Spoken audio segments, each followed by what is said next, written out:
ጠላት እንዳይደሰት በሚል የተሸፈነው በደል ምንድነው? በትግራይ ውስጥ ለጠላት ደስታ ፍጆታነት እንዳይውል ተብሎ በበርካታ ጊዜያት የተሸፈነ በደል አለ። ይሄ በደል ከሱ በስተጀርባ ምንድነው ያለው የሚለውን ለእናንተ እናቀርባለን። ሌሎች መረጃዎች አሉ። ሰብስክራይብ በማድረግ አብራችሁን ሁኑ። ይህን ቪዲዮ ላይክ አድርጉት። በቀጥታ ወደ ጉዳያችን እናልፋለን። በትግራይ ክልል በነበረው ጦርነት ወቅት ራሱን የትግራይ መከላከያ ኃይል ወይም ቲዲኤፍ ብሎ የሚጠራው ታጣቂ ኃይል ውስጥ የተፈጠረ አንድ በደል አለ። ጠላት እንዳይደሰት በሚል ነው ይፋ እንዳይወጣ የተሸፈነው። በዚህ ውስጥ እንግዲህ በርካታ ጉዳዮች አሉ። ምን አይነት ነገሮች አሉ የሚለውን አብረን እንመልከት። በትላንትናው ዕለት ዘኒው ሂውማኒቴሪያን የተባለ ድረገጽ ላይ የወጣ አንድ ጥናታዊ ጽሑፍ አለ። ይሄው ጥናታዊ ጽሑፍ በሁለት ተመራማሪዎች የተሰናዳ ነው። በዚህ ጽሑፍ ላይ በርካታ ከዚህ ቀደም ያልተሰሙ ጉዳዮች ተካተዋል። እነዚህ ጉዳዮች በፌደራል መንግስቱና ከሱ ጋር በአጋርነት ተሰልፈው የነበሩ ኃይሎች እንዳይደሰቱ በሚል ብቻ ተሸፋፍነው በዚያ ውስጥ ተጎጂ የሆኑ ሰዎች ወይም ደግሞ ተዋጊዎች በደል እንዲደበቅ ተደርጎ ነበር። እስካሁን ባለው ሂደት በጦርነት ወቅት የተፈጸሙ የሰብአዊ መብት ጥሰቶች ትኩረት አድርገው የነበሩት በፌደራል መንግስቱ ላይ፣ በኤርትራና በአማራ የታጠቁ ኃይሎች ላይ የተፈጸሙ በደሎችን በማጋለጥ ላይ ነበር። አሁን ግን የዚህ የትኩረት አቅጣጫ እንግዲህ ተቀይሯል። ከዚህ ቀደም በማህበራዊ ሚዲያ ላይ የቲዲኤፍ ውስጥ ያሉ የወታደራዊ አዛዦች በሴት ተዋጊዎቻቸው ላይ የጾታዊ ጥቃት ይፈጽማሉ በሚል አንድ ሰሞን የተለያዩ መረጃዎች ሲንሸራሸሩ ነበር። ሆኖም ግን እነዚህ መረጃዎች በጥናት ባለመረጋገጣቸው ምክንያት እንደዚሁ ተደፋፍነው የአንድ ሰሞን ወሬ ሆነው አልፈዋል። እንዲያውም ይህን በደል ፈጽመዋል የተባሉ የጦር አዛዦች በሚዲያ በመውጣት ማስተባበያም ማስፈራሪያም ጭምር በመግለጽ ጉዳዩ እንዲዳፈን አድርገውት ነበር። ይህ በትላንትናው ዕለት የወጣው እና በኒው ሂውማኒቴሪያን አማካኝነት ይፋ የተደረገው ጥናት የተለያዩ በእነሱ በአዛዦቹ ዘንድ የተስተባበሉ ጉዳዮች ምን ያህል እውነታነት እንዳላቸው የሚያሳይ እንደሆነ ነው እየተዘገበ ያለው።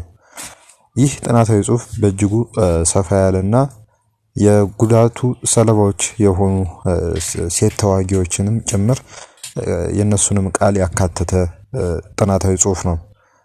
በዚህ ጥናታዊ ጽሑፍ ውስጥ ስለተጠቀሱ ጉዳዮች እንግዲህ ከማንሳታችን በፊት በጥናቱ ውስጥ እንግዲህ የተጠቀሰው ለትግራይ ሴቶች እውነተኛ ፍትህ እንዲሰፍን ከተፈለገ በትግራይ የመከላከያ ኃይል ተብሎ በሚጠራው የታጠቀ ቡድን ወይም በቲዲኤፍ ከፍተኛ መኮንኖች በገዛ ሴት ታጋይ ጓዶቻቸው ላይ የፈጸሙትን ጾታዊ ጥቃቶች በግልጽ ማጋለጥና መመርመር እንደሚገባ ያው ተጎጂዎቹ እየተናገሩ ነው የሚገኙት።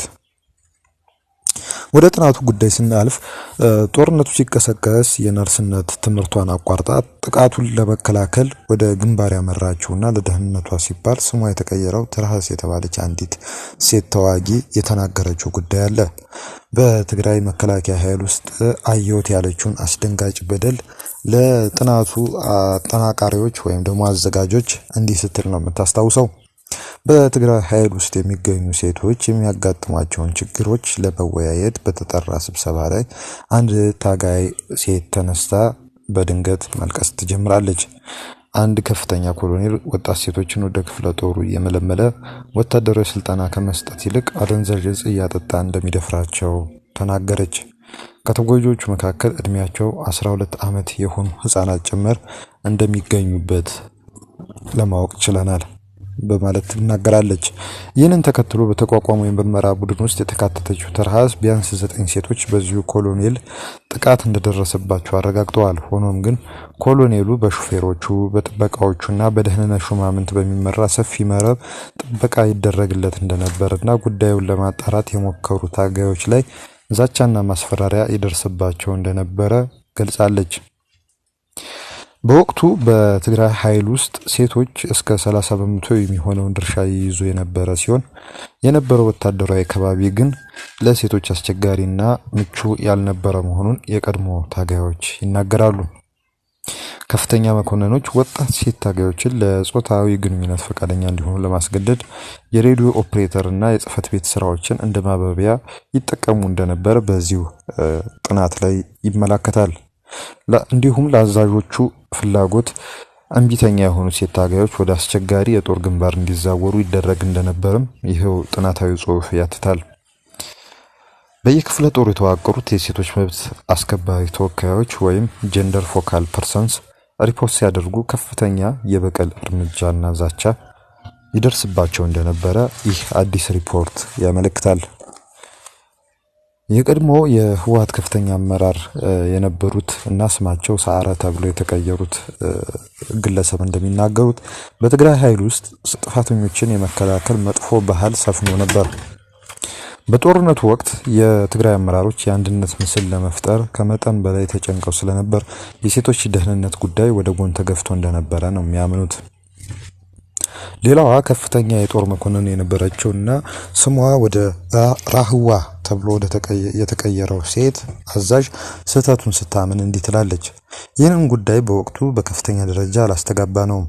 ምክንያቱም ይህንን ማድረጋችን በጠላት እየተፈጸመ ያለው መጠነ ሰፊ ጥቃት የሚያደበዝዝ ወይም የሚያሳንስ ይመስለን ነበር ትል ነበር ያው ብላለችም። በዚሁ ቃል ከጥናቱ አድራጊዎች ጋር በነበራት ቃለ መጠይቅ የቀድሞዋ ታጋይ ሉዋም በበኩሏ ታጋዮቹ ያተኮሩት ጦርነቱን በማሸነፍ ላይ ብቻ በመሆኑና ለድርጅቱ ባላቸው ታማኝነት ምክንያት በደሉን ውጠው ለማቆየት መገደዳቸውን ትናገራለች።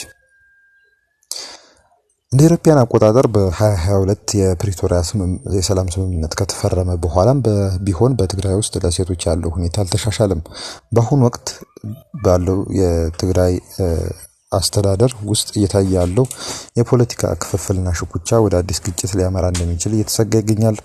ይህ አለመረጋጋት፣ ስራ አጥነትና የኑሮ ውድነት ተደማምረው በጦርነት ወቅት ለተፈጸሙ ጾታዊ ጥቃቶች ፍትህ የመስጠቱን ሂደት ሙሉ በሙሉ እንዲዘነጋ አድርገውታል።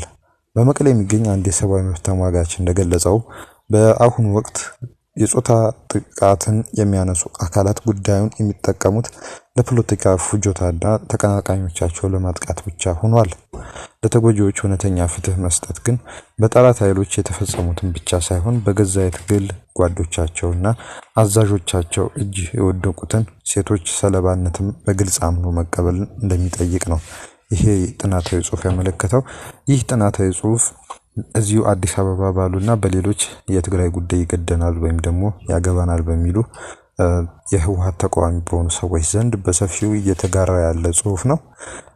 በጽሑፍ ውስጥ እኛ ቀንጨብ አድርገን አቀረብነው እንጂ በርካታ ጉዳዮች ተነስተዋል። እነሱም ቀስ በቀስ አንድ ባንድ የምናየው ይሆናል። ከወራት በፊት ታስረው ስለነበሩት የደብረ ጽዮን አጃቢዎች እስቲ አዲስ መረጃ አለ፣ ስለነሱ እናውራ። ከወራት በፊት የዶክተር ደብረጽዮንን ላፕቶፕ ኮምፒውተር ሁልጊዜ በየስብሰባ መድረኩ ላይ ተይዘው ወይም ደግሞ በመያዝ የምትታወቋ አፕል ማክ ኮምፒውተር ተሰርቃ ወደ አፋር ክልል ልትወሰድ ነበር በማለት 5 የእርሳቸው አጃቢዎች በቁጥጥር ስር ውለው ነበር ከወራት በፊት ማለት ነውና እንግዲህ 5ቱም ታስረው በነበሩበት ወቅት አንደኛው ለዲዲአር ተብሎ ወይም ደግሞ ይሄ መልሶ ማቋቋም ሂደት ተብሎ ከእስር ተፈቶ ነበር። 4ቱም ደግሞ ከአንድ ወር በፊት በፍርድ ቤት ነጻ ተብለው አስይዘውት የነበረውን የዋስትና ገንዘብ በፍርድ ቤቱ አማካኝነት ተመልሶላቸው ነበር። ከዛም በኋላ ወደ ስራችን መልሱን እያሉ ሲጠይቁ ወይም ደግሞ ጥያቄ ሲያቀርቡ ቆይተዋል። ሐምሌ 7 ቀን 2018 ዓ.ም ምሽት ላይ በረሃ ያላችሁ ተመድባችሁበት ወደ ነበረው እግረኛ የጦር ኃይል ውስጥ መሄድ አለባችሁ ተዘጋጁም ተብለው በቪአይፒ ጥበቃ ክፍል ኃላፊ በኮሎኔል ተክሉ አማካኝነት ተነግሯቸው አድረው ነበር። ሂዱ አንሄድም በሚል ውዝግብ ሐምሌ 8 ቀን 2018 ዓ.ም ንጋት ላይ ፈለግ ዳዕሮ በተባለው አካባቢ ላይ ግጭት ተፈጥሮ ነበር። በእነዚህ በአራቱ አጃቢ በነበሩት ተዋጊዎችና በአዛዡ በኩል ማለት ነው። እናም ይሄ ግጭት እንግዲህ ወይም አለመግባባት ምንም እልባት ሳያገኝ አስገድደው ወደ ግንባር እንዲሄዱ ደብዳቤ ጽፈው እንደሰደዷቸው ተነግሯል። እነዚህ ተዋጊዎች ግን አንቀበለውም በማለት ወደ ነበርንበት የቪአይፒ ጥበቃ ክፍል መልሱን በማለት ጥያቄ ማሰማታቸው መቀጠላቸው ተነግሯል። ሆኖም ግን ሰሚ እንኳን እንዳላገኙ ነው እየተነገረ ያለው። ይሄም በተዋጊዎቹ ዘንድ ቅሬታን እንደፈጠረ ለማወቅ ተችሏል። ወታደራዊ አፈሳው አሁንም ቀጥሎ እየተከናወነ ይገኛል። በትላንትናው ዕለት በራማ አዲ አርባዕተ ከተማ ወታደራዊ አፈሳው ሲፈጸም እንደነበረ ተዘግቧል። ይሄ ወታደራዊ አፈሳ እንግዲህ በጸጥታ አካላት የተካሄደ ሲሆን ቤት ለቤት ጭምር እየተዞረ እንደዚሁም ደግሞ መንገድ ላይ የተገኙ ወጣቶችም ጭምር የዚህ ወታደራዊ አፈሳ ሰለባ እንደሆኑ ተዘግቧል። እንግዲህ ትላንት ሐምሌ 8 ንጋት ላይ ነው ይሄ ነገር የተፈጸመው ማለት ነው። እንግዲህ በዚህ ወታደራዊ አፈሳ ምክንያት ሰለባ የሆኑ ሰዎች በራማ ከተማ በሚገኘው ኮሌጅ ውስጥ ታጭቀው ወይም ደግሞ ታጉረው እንደሚገኙ የመረጃ ምንጮች ያመለክታሉ። ስለተከታተላችሁ እናመሰግናለን። በአዳዲስ መረጃዎች በኋላ ላይ እንደተለመደው እንገናኛለን። ሰብስክራይብ ማድረጋችሁን አትርሱ። መልካም ጊዜ ይሁንላችሁ።